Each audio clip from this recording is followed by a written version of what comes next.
Это фестиваль свидетельствует тому, что наши народы Северного Кавказа, России всегда стремились к объединению. Но для этого есть разные пути. А сегодня то, что выбрано творческим, через творчество, через культуру, через историю, это великолепная форма, еще раз доказывающая, что наши народы никогда разъединяться не хотели и всегда стремились к объединению. А по поводу ногайской культуры, ногайской литературы, как литератор, как поэт, как редактор книжного издательства, могу вот что сказать. Ногайская литература имеет глубочайшие корни. Оно, к сожалению, волны истории размотала его, разбросала ногайский народ.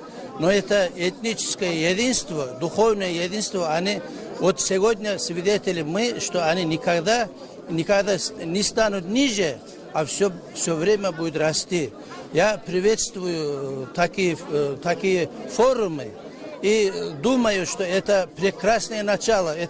Я думаю, в таком масштабе впервые проводится на этот раз ногайский этнос соединяет нас. А я кумык, я говорю всегда дважды нагаец, потому что когда кумыки поют, нагайцы понимают. Когда нагайцы поют, мы трижды понимаем. Это, к сожалению, глубокие корни, начиная с Эдигея. Вот последнее поколение нагайцев, они потеряли талантливых людей, молодых талантливых людей.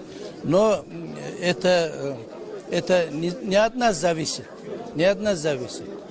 А так, если сказать, древнейшие глубоким историям, начиная с Суюмбике, Эдигей, я сравниваю всегда ногайскую литературу с огромным деревом, сраженным молнией. Молнией сраженное дерево. Хотя ветки обгорели кое-где исторически, но корни никогда не даст высохнуть этому дереву. Я желаю дальнейшего процветания этому дереву.